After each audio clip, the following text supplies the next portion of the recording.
നമസ്കാരം, മലയാളി വാർത്ത ഇൻസൈഡിലേക്ക് സ്വാഗതം. മുജ്തബ ഖമനേയെ തീർക്കാൻ ഇനി ഇസ്രയേൽ മെനക്കെടേണ്ട കാര്യമില്ല. സ്വന്തം രാജ്യത്ത് സുരക്ഷിതനല്ല പുതിയ പരമോന്നത നേതാവ്. ഇസ്രയേൽ ആക്രമണത്തിൽ ചിതറിയ കാലും തകർന്ന മുഖവുമായി ഇറാനിലെ ഏതോ ഒരു തുരങ്കത്തിൽ അവശനായി കിടക്കുന്ന മുജ്തബ ശത്രുക്കൾക്ക് നടുവിലാണ്. ഭരണകൂടത്തിൽ നിന്ന് അധികാരം പിടിച്ചെടുത്ത IRGC സൈന്യത്തിന്റെ തടവിലാണ് മുജ്തബ എന്നാണ് റിപ്പോർട്ടുകൾ. ഇടയ്ക്കിടെ മുജ്തബയുടേതായി പുറത്തുവരുന്ന ചില കത്തുകൾ IRGC സൈനിക ജനറൽമാർ പരമോന്നതനെ കൊണ്ട് എഴുതിപ്പിക്കുന്നതാണത്രേ. യുദ്ധത്തിൽ നിന്ന് താൽക്കാലിക വിരാമം, സമാധാന ചർച്ച, ഈ നിലപാടിലേക്ക് മുജ്തബയും എത്തിയിരുന്നു. ഇത് IRGCയെ ചൊടിപ്പിച്ചു. യുദ്ധത്തിന് പുതിയ പരമോന്നതന്റെ പൂർണ്ണ പിന്തുണ ഉണ്ടാകുമെന്നായിരുന്നു സൈന്യം കരുതിയത്. എന്നാൽ ആ കണക്കുകൂട്ടലുകൾ പിഴച്ച റവല്യൂഷണറി ഗാർഡ് മുജ്തബയെ അവരുടെ തടവിലേക്കാക്കി. പരമോന്നത നേതാവ് റവല്യൂഷണറി ഗാർഡിന്റെ വെറും റബ്ബർ സ്റ്റാമ്പായി മാറിയിരിക്കുന്നു.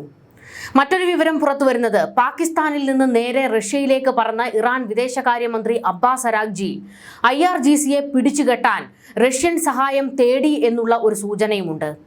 റവല്യൂഷണറി ഗാർഡിന് ഇനി ഒരു സഹായവും ഈ ഘട്ടത്തിൽ ചെയ്യരുതെന്നും യുദ്ധത്തിന് കോപ്പുകൂട്ടുന്ന റവല്യൂഷണറി ഗാർഡിനെ പിന്തിരിപ്പിക്കണമെന്ന ആവശ്യവും അരാഗ്ചി മുന്നോട്ട് വെച്ചിട്ടുണ്ട് എന്നാണ് റിപ്പോർട്ടുകൾ. നമ്മൾ ഇതിനു മുൻപ് കേട്ടിരുന്നു, അമേരിക്കയുടെയും ഇസ്രയേലിൻ്റെയും ഗൾഫിലെയും ചില കേന്ദ്രങ്ങളിലേക്ക് ആക്രമണം നടത്തുന്നതിന് റഷ്യയുടെ സഹായം ഇറാൻ റവല്യൂഷണറി ഗാർഡിന് കിട്ടിയിരുന്നുവെന്ന്. അതായത് ചില തന്ത്രപ്രധാന മേഖലകളുടെ ഉപഗ്രഹ ചിത്രങ്ങളൊക്കെ IRGCക്ക് ഇറാൻ സൈന്യം കൈമാറിയിരുന്നു.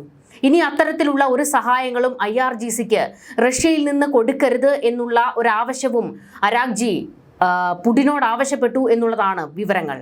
അതായത് യുദ്ധം അവസാനിപ്പിക്കേണ്ട ഒരു ഘട്ടത്തിലേക്ക് എത്തിയിരിക്കുകയാണ്. ഇറാൻ വലിയ സാമ്പത്തിക പ്രതിസന്ധിയിലേക്ക് കൂപ്പുകുത്തുകയാണ്. ഇനിയും ഈ യുദ്ധം മുൻപോട്ട് കൊണ്ടുപോകാൻ ഇറാന് കഴിയില്ല. ഈ ഒരു ഘട്ടത്തിൽ ഭരണകൂടത്തിന്റെ പ്രതിനിധികൾ, അതായത് അബ്ബാസ് അരാഗ്ചിയും മസൂദ് പെസഷ്ക്യാനും ഒക്കെ യുദ്ധത്തിന് ഒരു വിരാമം വേണം എന്നുള്ള ആവശ്യം ഉന്നയിക്കുന്നവരാണ്. എന്നാൽ ഈ ആവശ്യം മുന്നോട്ട് വയ്ക്കുന്നവരെ മുഴുവൻ കൊന്നു തള്ളും എന്നുള്ള ഒരു നിലപാടിലേക്ക് IRGC എത്തിയിരിക്കുകയാണ്. ഇപ്പോൾ ഇറാൻ റവല്യൂഷണറി ഗാർഡിനെ പരമോന്നത നേതാവും ഭയപ്പെടുകയാണ്.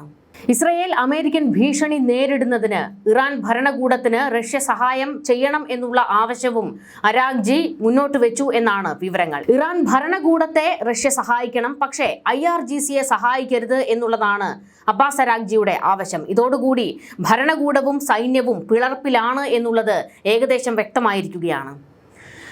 പശ്ചിമേഷ്യയിൽ ഇസ്രയേലും അമേരിക്കയുമായുള്ള യുദ്ധം 2 മാസം പിന്നിടുമ്പോൾ ഇറാൻ ഭരണകൂടത്തിൽ വൻ അഴിച്ചുപണിയാണ്.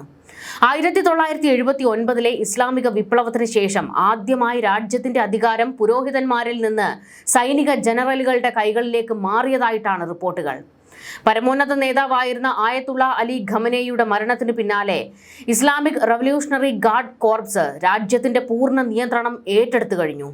അലി ഖമനേയുടെ പിൻഗാമിയായി അധികാരമേറ്റ മകൻ മുജ്തബ ഖമനേയി നിലവിൽ ഒരു റബ്ബർ സ്റ്റാമ്പ് മാത്രമാണെന്നാണ് ആന്തരിക വൃത്തങ്ങൾ നൽകുന്ന സൂചന. യുദ്ധത്തിന്റെ ആദ്യ ദിനത്തിലുണ്ടായ ആക്രമണത്തിൽ ഗുരുതരമായി പരിക്കേറ്റ മുജ്തബ ഇതുവരെ പൊതുവേദിയിൽ പ്രത്യക്ഷപ്പെട്ടിട്ടില്ല. ഓഡിയോ ലിങ്കുകൾ വഴിയും സഹായികൾ വഴിയുമാണ് മുജ്തബ ആശയവിനിമയം നടത്തുന്നത്.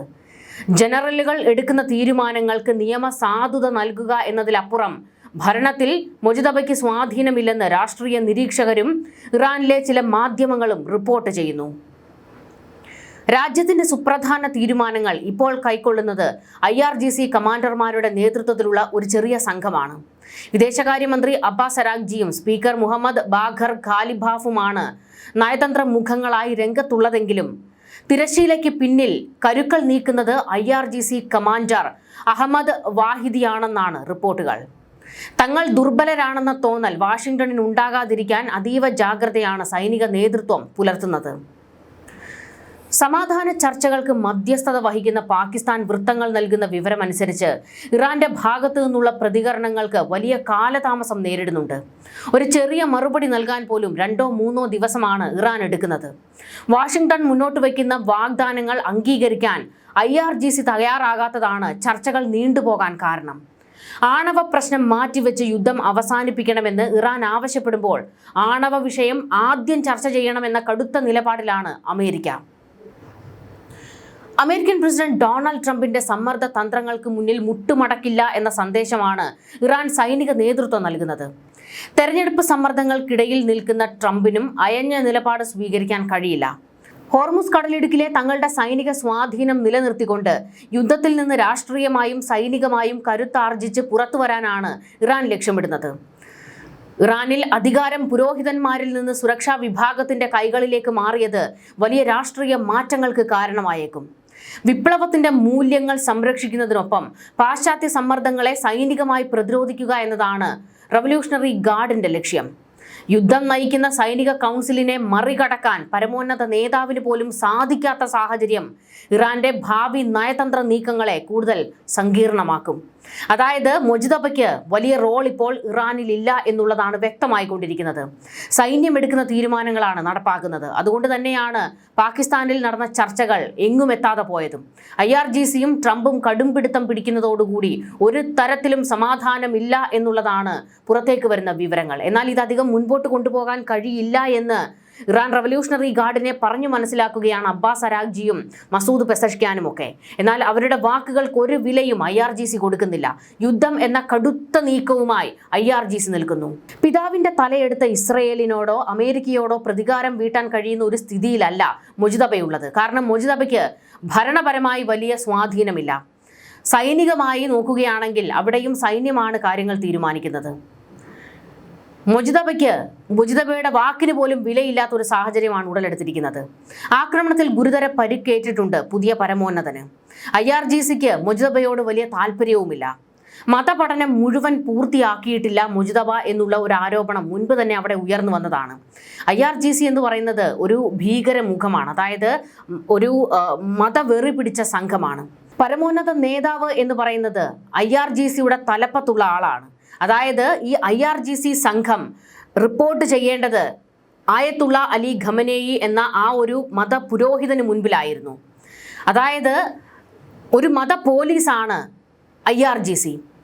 അവരുടെ തലപ്പത്തേക്ക് വരുന്ന ഒരാൾ അത് മതപരമായി എല്ലാ ചടങ്ങുകളും പൂർത്തിയാക്കിയ ഒരാളായിരിക്കണം. അങ്ങനെ നോക്കുമ്പോൾ അത്ര കണ്ട് താല്പര്യം മൊജിതബയോട് IRGCക്കില്ല.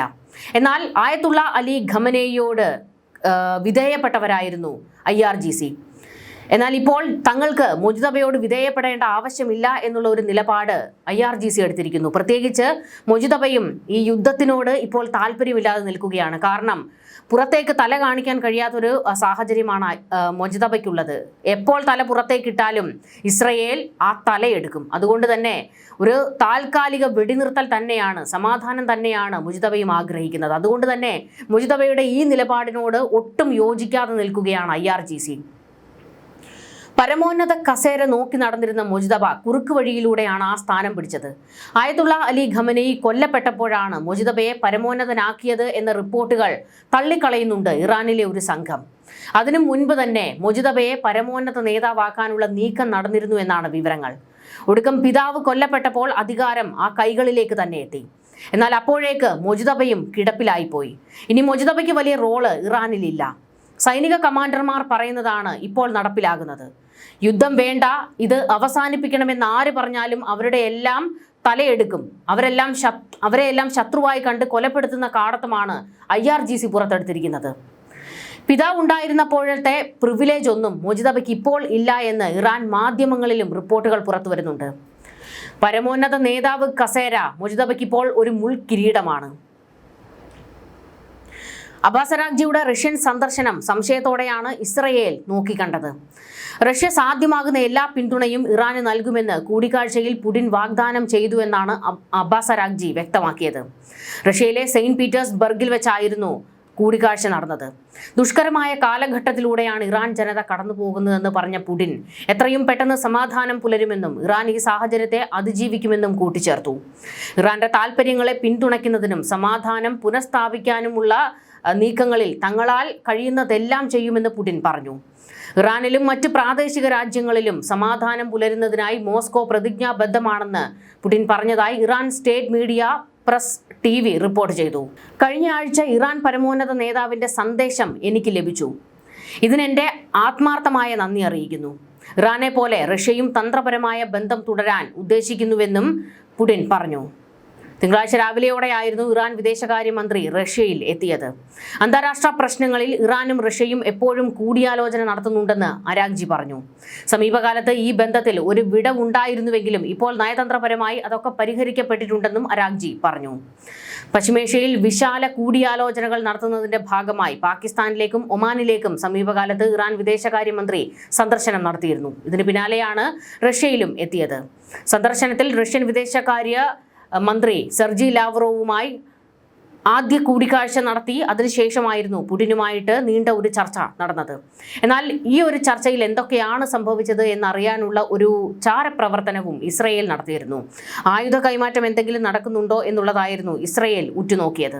ഇവിടെ മറ്റൊരു പ്രധാനപ്പെട്ട കാര്യം, ഇസ്രയേലിനെയും അമേരിക്കയെയും നേരിടാൻ തങ്ങൾക്ക് എല്ലാ സഹായവും അമേരിക്ക ചെയ്യണം എന്ന് പറഞ്ഞതിനോടൊപ്പം തന്നെ അബ്ബാസ് അരാഗ്ചി പറഞ്ഞത് IRGCക്ക് ഇനി സഹായങ്ങൾ കൊടുക്കരുത് എന്നായിരുന്നു. അതായത് ഇനി ആക്രമണങ്ങൾ നടത്തുന്നതിന് IRGCക്ക് രഹസ്യ വിവരങ്ങൾ കൈമാറരുത് എന്നുള്ള വിവരം പുടിനോട് അബ്ബാസ് അരാഗ്ചി പറഞ്ഞതായിട്ടാണ് ചില സൂചനകൾ പുറത്തു വരുന്നത്. എന്തായാലും IRGC ഒരു വലിയ ഭീകര രൂപമായി ഇറാനിൽ മാറിയിരിക്കുകയാണ്. അതിനെ തളയ്ക്കാനുള്ള ഒരു നീക്കത്തിലേക്ക് ഭരണകൂടം ഇപ്പോൾ കടന്നിരിക്കുകയാണ്. അബ്ബാസ് അരാഗ്ചിയും അതുപോലെ തന്നെ മസൂദ് പെസഷ്കിയാനും ഒക്കെ ആ ഒരു നീക്കത്തിലേക്ക് കടന്നിട്ടുണ്ട്. ഇതിനിടെ ഇറാനെതിരെ കൂടുതൽ ഉപരോധവുമായി അമേരിക്ക കളത്തിൽ. ഇറാന്റെ ഷാഡോ ബാങ്കിംഗ് സംവിധാനത്തിന് കീഴിലുള്ള 35 സ്ഥാപനങ്ങൾക്കും വ്യക്തികൾക്കുമെതിരെയാണ് ഉപരോധം ഏർപ്പെടുത്തിയിരിക്കുന്നത്. ഇറാനുമായി ഇടപാട് നടത്തുന്ന രാജ്യങ്ങൾക്കും അമേരിക്ക മുന്നറിയിപ്പ് നൽകി. പരമാവധി സമ്മർദ്ദങ്ങളിലൂടെ ഇറാനെ കരാറിലേക്ക് കൊണ്ടുവരാനാണ് അമേരിക്കൻ പ്രസിഡന്റ് ഡൊണാൾഡ് ട്രംപിന്റെ നീക്കം. എന്നാൽ മോശം കരാറിനായി ധൃതി കാണിക്കില്ല എന്ന് അമേരിക്ക വ്യക്തമാക്കി. അമേരിക്കയുടെ സുരക്ഷ ഉറപ്പുവരുത്തുന്നതാകും കരാറെന്നാണ് അമേരിക്കയുടെ അഭിപ്രായം. അതേസമയം ഹോർമുസ് തുറക്കാൻ മുൻഗണന നൽകണമെന്ന ഇറാന്റെ നിർദ്ദേശം ട്രംപ് ഭരണകൂടം തള്ളിയെന്ന റിപ്പോർട്ടും പുറത്തു വരുന്നുണ്ട്. ഇറാൻ തകർച്ചയിലാണെന്നും എത്രയും പെട്ടെന്ന് ഹോർമുസ് തുറന്നു കിട്ടണം എന്ന് അമേരിക്കയോട് ആവശ്യപ്പെട്ടതായും ട്രംപ് പറയുന്നു. സംഘർഷം അവസാനിപ്പിക്കാൻ ഇറാൻ മുന്നിൽ വെച്ച പുതിയ നിർദ്ദേശങ്ങൾ ട്രംപ് സുരക്ഷാ ഉദ്യോഗസ്ഥരുമായി കൂടിയാലോചന തുടരുകയാണ്. ഹോർമുസിലെ ഇറാൻ ഉപരോധത്തെ അപലപിച്ച് GCCയും രംഗത്ത് വന്നു. യുദ്ധത്തിന് മുൻപുള്ള സാഹചര്യങ്ങളിലേക്ക് കപ്പൽ ഗതാഗതം മാറണമെന്ന് GCCയുടെ ആവശ്യം. പ്രതിസന്ധി രൂക്ഷമാണ്. ഒരു വഴിക്കൂടെ IRGC യുദ്ധത്തിന് കോപ്പുകൂട്ടുന്നു, ഇസ്രയേലും യുദ്ധത്തിന് തയ്യാറെടുത്ത് നിൽക്കുന്നു. എന്നാൽ മറ്റൊരു വശത്തുകൂടി ഇറാൻ ഭരണകൂടവും അമേരിക്കയുമായിട്ടൊരു ചർച്ചയ്ക്ക് തയ്യാറെടുക്കുന്നു. എന്താണ് സംഭവിക്കാൻ പോകുന്നത് എന്ന് കാത്തിരുന്ന് കാണണം. ന്യൂസ് ഡെസ്ക് മലയാളി വാർത്ത ഇൻസൈഡ്.